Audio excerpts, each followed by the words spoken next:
Capítulo 4. O problema dos três estágios da vida espiritual na teologia ascética e mística.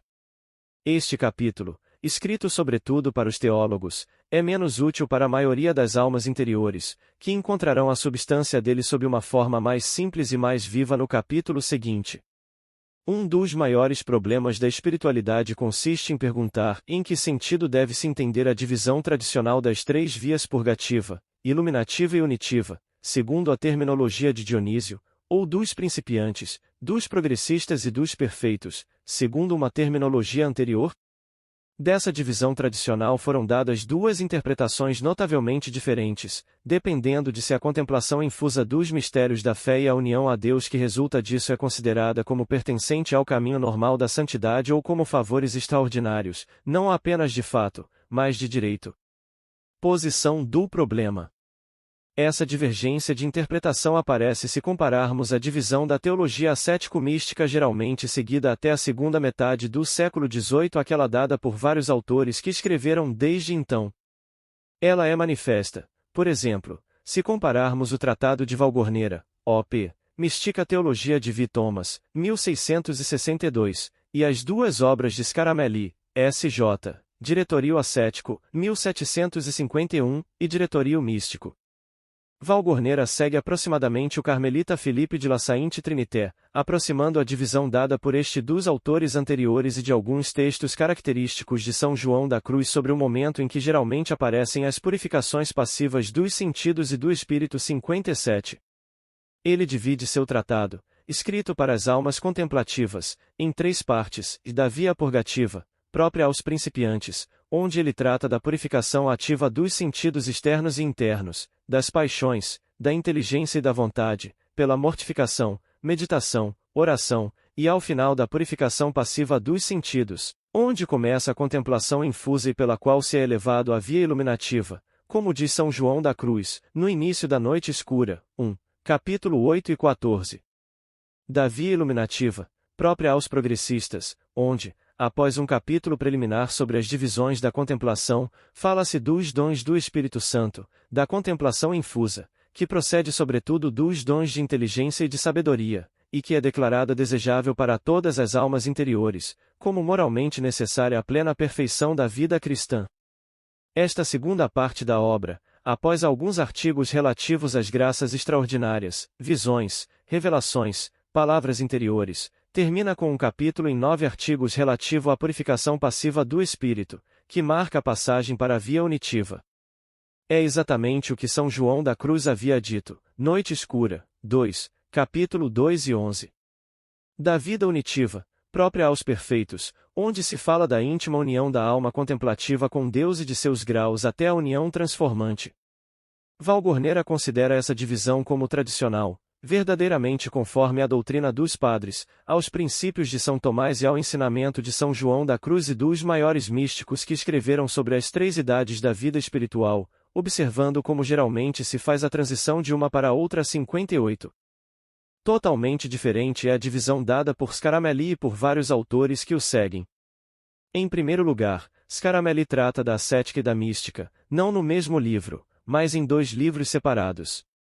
O Diretorio Ascético, 2 vezes mais longo que o outro, compreende 4 tratados, os meios de perfeição, os obstáculos, ou a via purgativa, as disposições próximas à perfeição cristã, consistindo nas virtudes morais no grau perfeito, ou a via dos progressistas, a perfeição essencial do cristão, consistindo nas virtudes teologais especialmente na caridade, o amor de conformidade entre os perfeitos.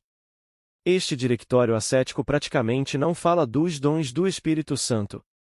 O alto grau das virtudes morais e teologais, que ali é descrito, não se realiza, no entanto, sem eles, segundo o ensinamento comum dos doutores. O Diretorio Místico compreende 5 tratados e introdução, onde se fala dos dons do Espírito Santo e das graças grátis datas. Da contemplação adquirida e da infusa, a qual, Scaramelli reconhece, capítulo 14, bastam os dons. Dos graus da contemplação infusa indistinta, do recolhimento passivo à união transformante, no capítulo 32, Scaramelli reconhece que vários autores ensinam que a contemplação infusa pode ser desejada humildemente por todas as almas interiores, mas ele conclui que, praticamente, antes de receber um chamado especial, é melhor não a desejar e altiora tinie quaes earis. Item, TR1, capítulo 1, N10. 2 graus da contemplação infusa distinta, visões e palavras interiores extraordinárias. Das purificações passivas dos sentidos e do espírito. É surpreendente encontrar somente no final deste directório místico o tratado da purificação passiva dos sentidos, que marca para São João da Cruz e os autores citados acima a entrada na vida iluminativa. A divergência entre essa nova maneira de dividir a teologia ascético-mística e a anterior provém claramente do fato de que os autores antigos, ao contrário dos novos, sustentavam que todas as almas verdadeiramente interiores podem humildemente desejar e pedir a Deus a graça da contemplação infusa dos mistérios da fé, dos mistérios da encarnação, da paixão do Salvador, da Santa Missa e da vida eterna, mistérios que são tantas manifestações da infinita bondade de Deus. Eles consideravam essa contemplação sobrenatural e confusa como moralmente necessária para a união com Deus, na qual consiste a plena perfeição da vida cristã. Pode-se então perguntar se a nova divisão, tal como é proposta, por exemplo, por Scaramelli, não diminui a unidade e a elevação da vida espiritual perfeita. Ao separar a ascética da mística dessa forma, preserva-se suficientemente a unidade do todo que assim se divide? Uma boa divisão, para ser, não superficial e acidental, mas necessariamente fundamentada, deve repousar sobre a própria definição do todo a ser dividido, sobre a natureza desse todo, que aqui é a vida da graça, chamada pela tradição de a graça das virtudes e dos dons 59, pois os 7 dons do Espírito Santo, sendo conexos com a caridade, são parte do organismo espiritual 60 e, como ensina São Tomás, necessários à salvação, ainda mais à perfeição 61. Do mesmo modo, a nova concepção não diminui a elevação da perfeição evangélica, quando trata dela em ascética, fazendo abstração dos dons do Espírito Santo, da contemplação infusa dos mistérios da fé e da união que resulta disso. Embora insista bastante na ascese, ela não a enfraquece, não enfraquece os motivos para praticar a mortificação e exercer as virtudes, ao perder de vista a intimidade divina a qual todo esse trabalho deve conduzir. Ela ilumina suficientemente o sentido das provas, das aridezes prolongadas que geralmente ocorrem ao se passar de uma idade da vida espiritual para outra? Essa nova concepção não diminui também a importância e a gravidade da mística, que, assim separada da ascética, parece tornar-se um luxo na espiritualidade de alguns privilegiados, e um luxo que não está isento de perigo? Finalmente, sobretudo, essa maneira de ver não diminui as vias iluminativa e unitiva, quando fala delas do simples ponto de vista ascético. Essas duas vias podem normalmente existir sem o exercício dos dons do Espírito Santo proporcionado ao da caridade e das outras virtudes infusas. Existem 6 vias, 3 ascéticas e ordinárias, e 3 místicas extraordinárias, não apenas de fato, mas de direito, e não apenas 3 vias, 3 idades da vida espiritual, como diziam os antigos. Não parece que os tratados ascéticos das vias iluminativa e unitiva, assim que são separados da mística, contenham apenas considerações abstratas sobre as virtudes morais e teologais, ou que, se falam de maneira prática e concreta do progresso e da perfeição dessas virtudes, como faz Scaramelli, essa perfeição, segundo o ensinamento de São João da Cruz, é manifestamente inacessível sem as purificações passivas e sem o auxílio dos dons do Espírito Santo? É o caso de lembrar as palavras de Santa Teresa, e dizem alguns livros que é preciso ser indiferente ao mal que se diz de nós, alegrar-se ainda mais do que se falasse bem, fazer pouco caso da honra, ser muito desapegado de seus próximos, e muitas outras coisas do mesmo tipo. A meu ver, esses são puros dons de Deus, esses bens são sobrenaturais 62. Para melhor preservar a unidade e a elevação da vida interior, tal como o Evangelho e as Epístolas nos revelam, propomos a seguinte divisão. Ela é conforme a da grande maioria dos autores que escreveram antes da segunda metade do século XVIII, e, ao mencionar uma forma imperfeita das vias iluminativa e unitiva, notada por São João da Cruz, Noite Escura, 1, capítulo 14, ela também preserva a parte de verdade contida, acreditamos, na concepção mais recente. Divisão proposta dos 3 estágios da vida espiritual. Acima dos pecadores endurecidos, das almas sensuais que vivem na dissipação, a conversão ou justificação nos coloca em um estado de graça, que o pecado não deveria mais destruir em nós, e que como um germe sobrenatural deveria se desenvolver continuamente até seu pleno florescimento na visão imediata da essência divina e no amor perfeito e inamissível. Após a conversão, deveria começar seriamente a vida purgativa, onde os principiantes amam a Deus, fugindo do pecado mortal e do pecado venial deliberado por meio da mortificação externa e interna e pela oração. Mas, de fato, essa vida purgativa se apresenta sob duas formas bem diferentes, que em alguns, realmente poucos, ela é intensa, generosa, é o caminho estreito da perfeita abnegação descrita pelos santos, em muitos outros, é uma vida purgativa atenuada, que comporta em si vários graus, desde as boas almas um pouco fracas até as almas mornas e retardatárias que às vezes recaem no pecado mortal. Será necessário fazer uma observação semelhante para os dois caminhos superiores e distinguir nelas um estado fraco e outro intenso. A transição para a vida iluminativa ocorre após as consolações sensíveis que geralmente vêm como recompensa pelo esforço generoso da mortificação. Como se prolongam nessas consolações, o bom Deus as retira, e a alma se encontra então na aridez sensível mais ou menos prolongada da purificação passiva dos sentidos. Essa purificação prossegue sem interrupção nas almas generosas e as conduz, pela contemplação infusa inicial, à vida iluminativa plena nas almas menos generosas, que fogem da cruz. Essa purificação é frequentemente interrompida, e elas só desfrutarão de uma vida iluminativa diminuída, recebendo a contemplação infusa esporadicamente. 63. A noite passiva dos sentidos aparece assim como uma segunda conversão, mais ou menos perfeita. A vida iluminativa plena comporta a contemplação infusa indistinta dos mistérios da fé, que começou na noite passiva dos sentidos. Ela se apresenta sob duas formas normais e uma claramente contemplativa, como em muitos santos do Carmelo, a outra ativa, como em São Vicente de Paulo, que, à luz dos dons da sabedoria e do conselho, vê constantemente nos pobres e nas crianças abandonadas membros sofredores de Cristo.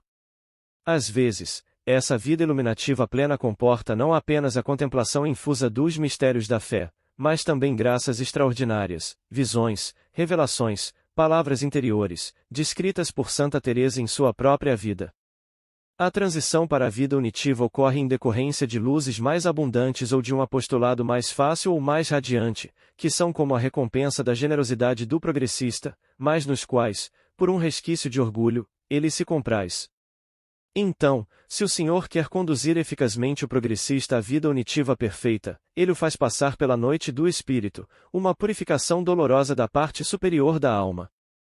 Se ela é suportada com grande sobrenaturalidade, ela praticamente não se interrompe até conduzir à vida unitiva perfeita. Se a generosidade faltar, haverá apenas uma vida unitiva diminuída. Essa dolorosa purificação representa, na vida dos servos de Deus, a terceira conversão. A vida unitiva perfeita comporta a contemplação infusa dos mistérios da fé e uma união passiva quase contínua. Ela se apresenta, como a anterior, sob duas formas normais e uma quase exclusivamente contemplativa, como em São Bruno, São João da Cruz, a outra apostólica, como em São Domingos, São Francisco, São Tomás, São Boaventura. Às vezes, a vida unitiva perfeita comporta, além da contemplação infusa e da união passiva quase contínua, também graças extraordinárias, como a visão da Santíssima Trindade recebida por Santa Teresa e descrita por ela na sétima morada. Nessa vida unitiva perfeita, com ou sem favores extraordinários, há obviamente muitos graus, até os maiores santos, até os apóstolos, São José e Maria. Essa divisão dos três estágios da vida espiritual pode ser resumida no quadro a seguir, a ser lido de baixo para cima. As três purificações ou conversões figuram como transição de um estado para outro. O progresso espiritual. Vida unitiva dos perfeitos. Item plena e extraordinária, eis com visão da Santíssima Trindade. Item ordinária, forma puramente contemplativa. Item forma apostólica. Item fraca, união pouco contínua, frequentemente interrompida. Purificação passiva do espírito mais ou menos bem suportada. Vida iluminativa dos progressistas. Item plena e extraordinária, ou acompanhada de visões, revelações. Item ordinária, sob forma claramente contemplativa. Item sob forma ativa, ex. São Vicente de Paulo. Item fraca, hiatos transitórios de contemplação infusa. Purificação passiva dos sentidos mais ou menos bem suportada. Primeira conversão ou justificação. Item vida purgativa dos principiantes. Item generosa, almas fervorosas. Item fraca, almas mornas ou retardatárias não sem recaídas. Primeira conversão ou justificação. Pode-se comparar essa divisão dos 3 estágios da vida espiritual ao que nos ensina a tradição, especialmente a doutrina de São Tomás sobre a graça das virtudes e dos dons, e a de São João da Cruz sobre as purificações passivas, a contemplação infusa e a união perfeita, prelúdio normal da vida celeste. Vamos compará-la, por enquanto, à divisão dos 3 estágios da vida corporal e infância, adolescência e idade adulta. São Tomás 64, como se sabe, propôs ele mesmo essa comparação, e há aí, como vimos, uma analogia que vale a pena seguir, observando sobretudo a transição de um período da vida para outro. A transição de um estágio para outro na vida espiritual. Assim como a mentalidade da criança não é a mesma do adolescente, nem a mentalidade deste é a mesma do adulto, de modo que, em muitos assuntos, a conversa entre eles não é possível. Da mesma forma, a mentalidade do principiante, que está na vida purgativa, não é a mesma daquele que avança na vida iluminativa, nem a do perfeito que chegou à vida de união. O perfeito deve compreender as etapas que ele próprio atravessou, mas não pode esperar ser plenamente compreendido por aqueles que ainda se encontram nelas. Além disso, assim como há uma crise mais ou menos manifesta e mais ou menos bem suportada para passar da infância à adolescência, a crise da puberdade, de ordem ao mesmo tempo fisiológica e psicológica, há uma crise análoga para passar da vida purgativa dos principiantes à vida iluminativa dos progressistas. Essa crise foi descrita por vários grandes espirituais, notadamente por Tauler 65, especialmente por São João da Cruz sob o nome de purificação passiva dos sentidos 66, e pelo Padre Lalema, S.J., sob o nome de segunda conversão 67. Da mesma forma, assim como o adolescente, para alcançar adequadamente a idade adulta, deve passar pela crise da primeira liberdade e não abusar dela, assim também, para passar da vida iluminativa dos progressistas à verdadeira vida de união, a outra crise espiritual mencionada por Tauler 68, descrita por São João da Cruz sob o nome de purificação passiva do espírito, e que merece ser chamada, como vimos, de terceira conversão, noite escura, e, segunda, capítulos 1 a 18. Foi São João da Cruz quem melhor notou essas duas crises na transição de um estágio para outro. Vê-se que elas respondem à natureza mesma da alma humana e à natureza da semente divina, que é a graça santificante. Na Noite Escura, e, capítulo 8, depois de falar das imperfeições espirituais dos principiantes, ele escreve, e a noite ou purificação dos sentidos dá à alma sua pureza, despindo-a segundo sua parte sensitiva e adaptando o sentido ao espírito. Ela é comum, ocorre na maioria dos principiantes. E acrescenta, no capítulo 14, e quando essa morada da sensualidade se encontra assim pacificada, quando as paixões são mortificadas, as concupiscências extintas e os apetites acalmados e adormecidos sob a influência da noite purificadora, dos sentidos, a alma pode escapar para se engajar no caminho do espírito. Ela começa a ser contada entre os progressistas ou avançados e se encontra no caminho que também se chama iluminativo. É aí que Deus, conforme sua vontade, alimenta e fortalece a alma pela contemplação infusa, sem que ela participe por meio de discurso, ajuda ativa ou cooperação própria. Como já disse, esse é o efeito da noite e purificação dos sentidos. As palavras que acabamos de destacar neste texto são muito significativas e reproduzem exatamente o original espanhol. Em seguida, São João da Cruz, na Noite Escura, e, segunda, capítulo 2, trata das imperfeições próprias dos avançados ou progressistas, e rudeza natural, necessidade de desabafo exterior, presunção, orgulho secreto que ainda persiste, e mostra a necessidade da purificação passiva do espírito, crise dolorosa e terceira conversão, necessária para entrar plenamente na vida de união dos perfeitos, que, como diz São Tomás, se esforçam principalmente por aderir a Deus, deleitar-se nele, e aspiram ardentemente à vida eterna, para estar com Cristo, questão 24, artigo 9.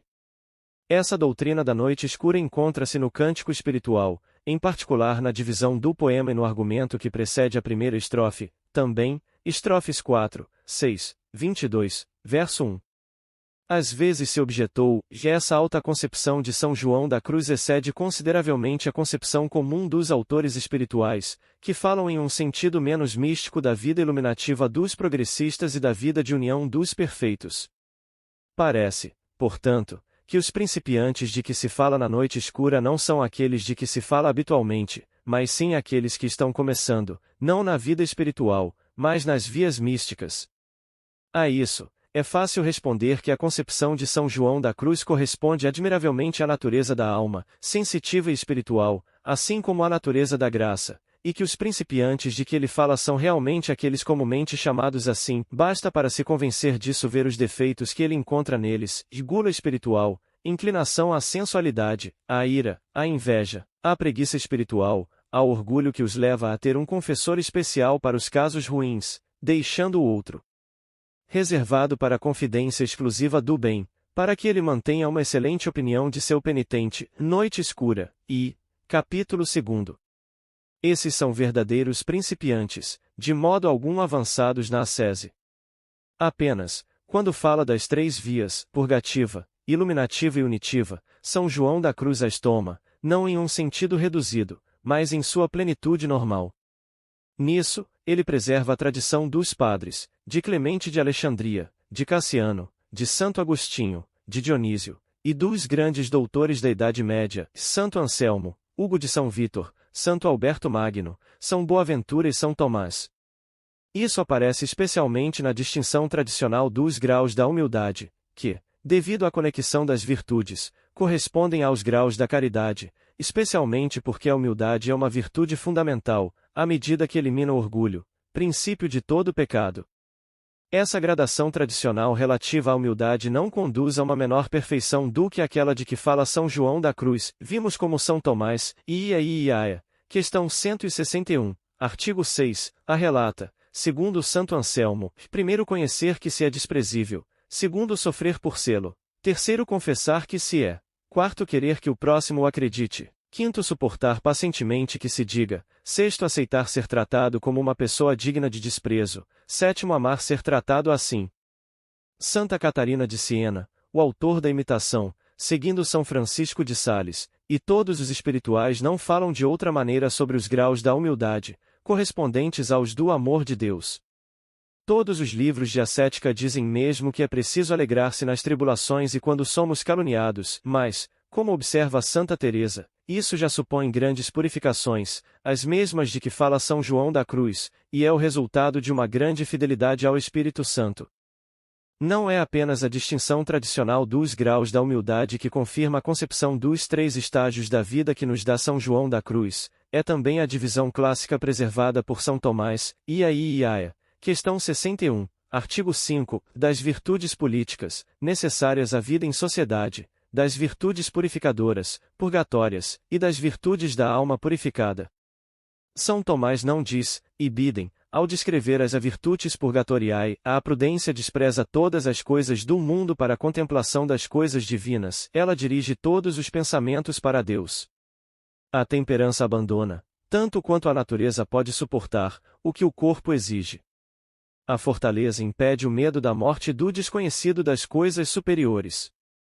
Finalmente, a justiça leva a entrar plenamente nesse caminho totalmente divino. As virtudes da alma purificada são ainda superiores. Tudo isso certamente não é inferior ao que escreverá mais tarde São João da Cruz, nem ao que diz o doutor Angélico sobre a união imediata da caridade puríssima com Deus, que habita em nós 69. Finalmente, a divisão proposta dos três estágios da vida não corresponde também aos três movimentos da contemplação descritos por São Tomás, Iaia, que 180, a 6, seguindo Dionísio?